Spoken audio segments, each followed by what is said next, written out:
What is going on, everybody? Welcome back to another episode of the Mellow podcast.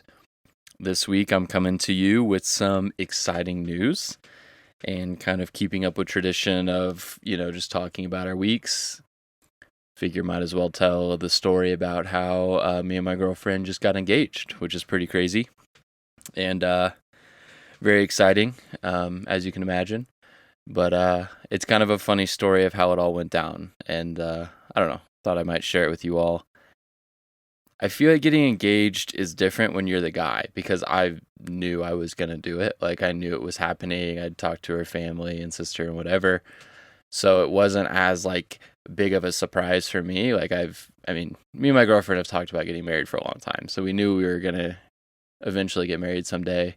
But I definitely wanted this to be a surprise. And it was, which is dope. But it's kind of a funny story. So I had this big grand plan of trying to do this hike. So backstory, I was trying to figure out a way to make it a surprise. And one of the best ways I could think was she's starting a new job actually today, which is cool. And she had last week off, and I had some days off as well. So I was like, oh, let's just go take a trip somewhere just to kind of get away, enjoy some time together before we both get busy again. And we kind of landed on Steamboat Springs, and beautiful area. So I was trying to find condos and figure out the best place to do the proposal. We wanted it to be, I knew she wanted it to be somewhere kind of private. We didn't want to have people around, didn't want a big extravagant thing, just somewhere meaningful, somewhere beautiful, and somewhere that was a surprise.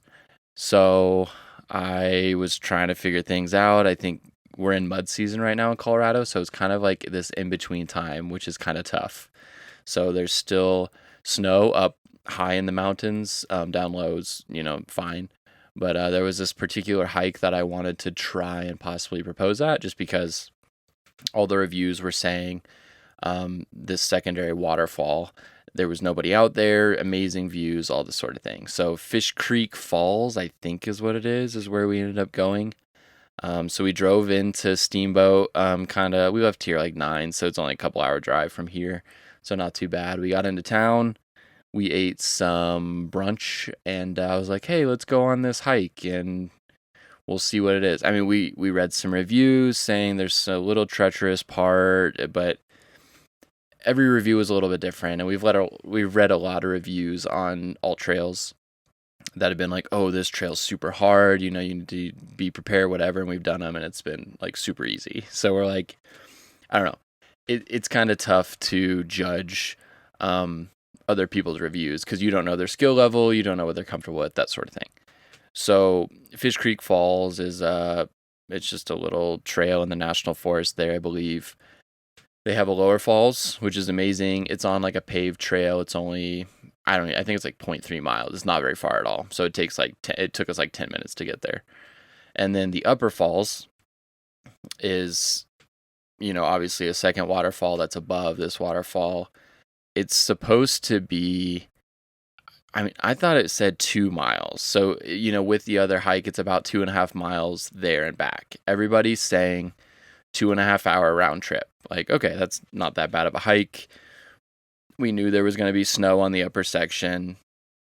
We didn't have the best footwear to be doing this sort of thing, but we're whatever, let's just try it. I didn't know where else to go. I was afraid all of these trails were going to have snow. What if we get to another trail and there's 40 people hiking it and we can't find a moment to be alone, that sort of thing. So I'm kind of let's just give it a shot. So we go to the first falls, it's amazing, and then we just continue on up, and the trail is awesome. It's beautiful. The one thing about it is a pretty steep climb and elevation. So I think you start about 7,000 feet above sea level, and to the very, very top, I think it ends at 9,500. So it's a pretty good hike up. We had to stop multiple times just to catch our breath, get some water, that sort of thing. And we keep going up, and it's definitely getting a little wet and muddy in spots, and there's also snow. So we climb, I don't know, maybe 30, 45 minutes up, and the snow picks up, and it's still not bad. I'm literally climbing in Chacos. My girlfriend, I guess fiance now, is climbing in in just like snow boots. So I don't know. It wasn't that bad. We both like just did some hikes out in Arches a couple weeks ago and felt like this was not any more difficult than any of that. So we were feeling pretty good and optimistic. Like, okay, well, we can make it up to the second falls. We passed multiple people. Like, hey, did you make it to the second falls? Some people had, some people hadn't. They're like, oh, it got too snowy. We didn't want to keep going. We asked a couple of people like, hey, do you think we'll be fine, make it up there? And we didn't have micro spikes or anything. They're like, yeah, they like looked at our shoes like, yeah, you'll be fine. Just take it slow. It's not that bad. So we keep climbing. We're both getting pretty tired. And I'm like kind of nervous because I'm like, I don't know if we're gonna make it. I don't know where to do this little moment to make it special and have a scenic view, that sort of thing. And so we get to this part where we eventually get into pretty heavy snow where all the ground is covered, and we're climbing through kind of just like a little aspen grove, really really pretty, amazing backdrop behind us. And we get to the crux of the hike, and like we pass these other people and they're like, yeah, like it's a little slick but it's not that bad. This is definitely the worst part, but you still have like another probably 40 or 50 minutes to get to the falls. And so like, oh my gosh, like we've already been hiking for like 2 hours. We're pretty tired. We're not really in like mountain climbing shape. So, we're debating about whether or not we should continue on. And they're like, oh yeah, some people did it in tennis shoes a little bit ago. It was no problem, right? It was like not a big deal. So I asked my girlfriend and I'm like, do you want to keep going or do you want to stop? And we're like, oh, let's just try it. So we start on this little crux of the problem, and it gets really sketchy very quickly. So basically we're on the side of a cliff, and the first part's not too bad, but there's still snow. So there's a trail carved in. It wasn't too slick or anything. I mean, it was slick. But the thing is the wind really picked up, and we were both like, oh my gosh. So we got maybe 15 feet out on this little edge, and both were like, we need to turn around because the worst was still yet to come. And so I'm like, this is sketchy. We should, yeah, like, we both were like, we gotta turn around. So we both kind of scurried our way back and like had that relief of like, oh my gosh, that was kind of scary. And so I'm now sitting up there like, well, what should I do? Like, we didn't make it to the second falls, which was our goal, but I wasn't like, we have to make it for this proposal. And I had to make a choice. And I was like, you know what? I think regardless, this is still an amazing view, and she's not expecting it. And I think it's kind of a good lesson for what a marriage will look like. We're in this together. We made a decision not to keep going because we felt like it wasn't safe. And yeah, we're a team, and we're going to be a team for life. So I kind of had this funny little moment where I set up my tripod and I was like, oh, let's just take a picture, because I wanted to take a picture at the highest point we made it.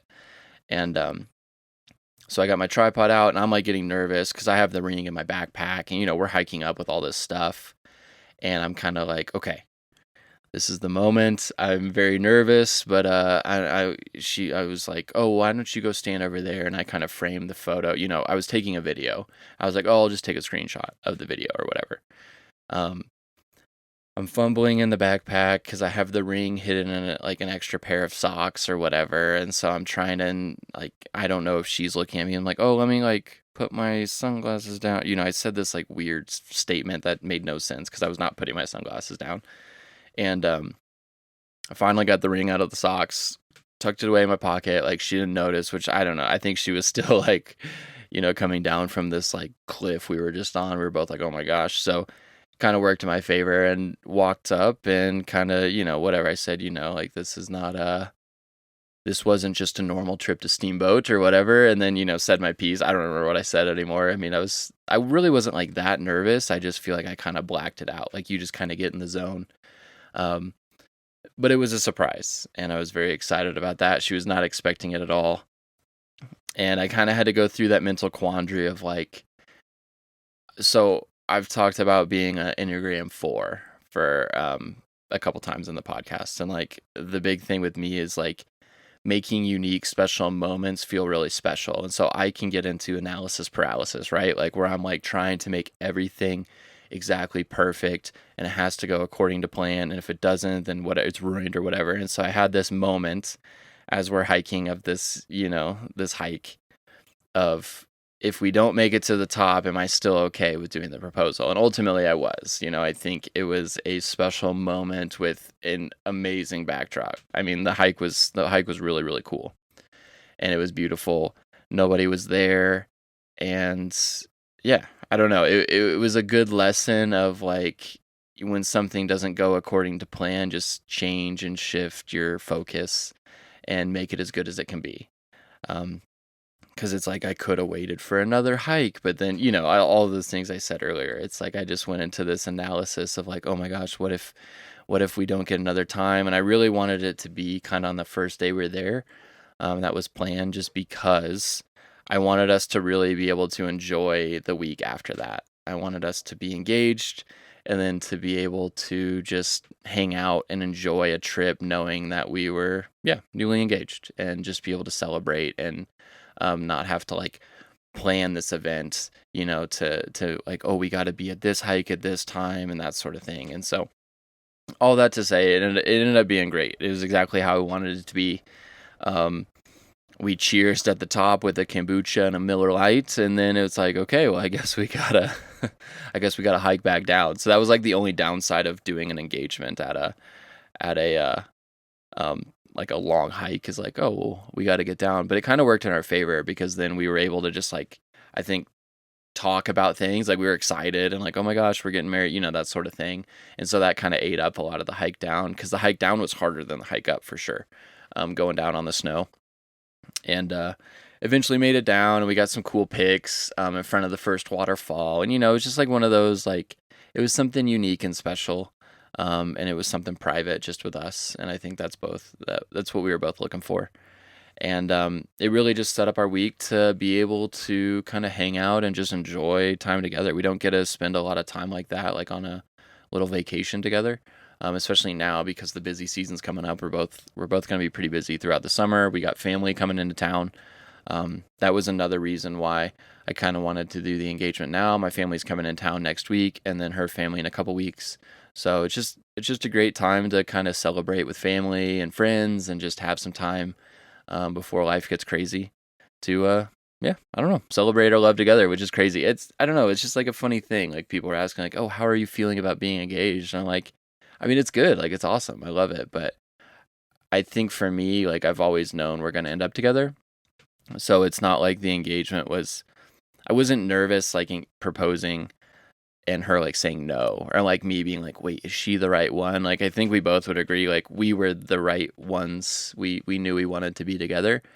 We just were trying to figure out the timing because COVID and all this sort of thing like has really kind of put a put a hold on a timeline for a lot of things. And so I think we finally feel comfortable um, taking that next step. But after the engagement, we had a great week. We went back, told some family, we were both I was pretty worn out from the hike. I think you have all that adrenaline going, like, okay, I'm proposing, whatever.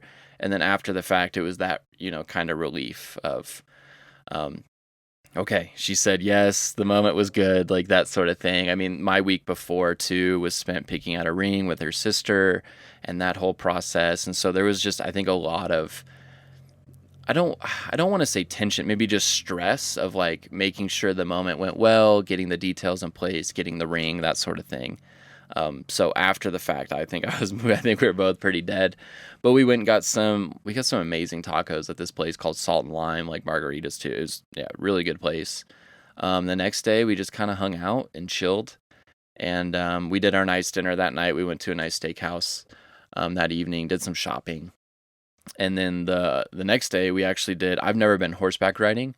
My fiance has, but we went horseback riding out of this ranch out there, and it was, I don't know if you guys have seen Yellowstone, but it was sick. It was exactly like I mean, not, I don't want to say exactly like Yellowstone because we were literally walking a very slow speed compared to them running around and, reining in cattle and all this sort of thing. But it was sick and it was really fun. I was really glad we were able to do that. And then we went to the Strawberry Hot Springs that night, which is, I mean, we're kind of hot spring snobs. I mean, we go to the hot spring quite a bit here. We're lucky. I mean, we live in an area with all these amazing springs. But went to the Strawberry one. It was sick. It's literally out in the middle of nowhere is what it feels. It's kind of right along National Forest land there in Steamboat. There's no electricity or anything, and they're all natural springs. So like we go to the Glenwood one a lot here, and there's, it's filtered. There's a little bit of chlorine, but this is straight up. It is water from the spring drifting right into these little pools they've made, and it's right along this little river there too. So like you'd get in the hot water and then jump in the cold water, and so it's snow melt right now, so it's freezing cold. Makes your skin feel like you're getting pricked with like thousands of needles. So that was kind of interesting, but just beautiful, beautiful hot springs. It's hard for me to say this, but the hot one was almost too hot. I like hot water. Like I like it right around like 104, 106. This was it was probably 108 to 1. It was toasty. It was warm. We both left and like our legs were like bright red and like kind of like, not like hivey, but they were like texture. It was crazy. So that was cool. Final day, we just got a little brunch and then headed home and just kind of regroup before my girlfriend, or fiance, excuse me, started her new job today. But I don't know. I just wanted to share that story with you all. I know we've gotten a lot of love on like Instagram and family and friends reaching out and stuff, so we appreciate all that. But wanted to kind of give like the story of the proposal, if that's your sort of thing. I think the lesson in it, like whatever, we talk every week about like what did I learn this week? And I think I just learned like it's okay to have your plan change, and just if you're thinking about it thoroughly and thoughtfully, and doing everything you can to make it special, and perseverance, like I think pushing through even when something doesn't go according to plan, and that is a much bigger life lesson than just getting engaged. But I think it applies to a lot of things like things are going to happen and you're not going to make it to the second falls and all these sort of things. And that doesn't diminish any sort of moment. And I'm really excited that the engagement went the way it did. Like, I think it's a really funny story. It's like this tale of being scared we're going to fall off a mountain to this rush of being engaged and doing something together. Doing this, we're in this together. We make decisions together. And if we choose to continue on together, great. And then if we choose that, something in life is something we should cut out or stop, like walking on a cliff, then we make those decisions together. So, hopefully that's encouraging to you all. Hopefully you enjoy some sort of mushy love story. But it's kind of a condensed version. I don't want to get like crazy involved with all the details, but that's the general gist of everything. But we're back in the RV. Gearing up for the season, kind of taking some time to relax, and planted a little garden this week. Got some tomatoes and some peppers. I'm trying to make some salsa this year, so I'm pretty excited about that. And we got some flowers, and we bought a cactus and some little succulents. So kind of getting that spring vibe in. We're getting some warmer weather here where we are. So gearing up for the busy season. But hopefully you guys enjoyed that little proposal story. And this has been another episode of the Mellow Mondays podcast, and we'll see you on the next one. Peace.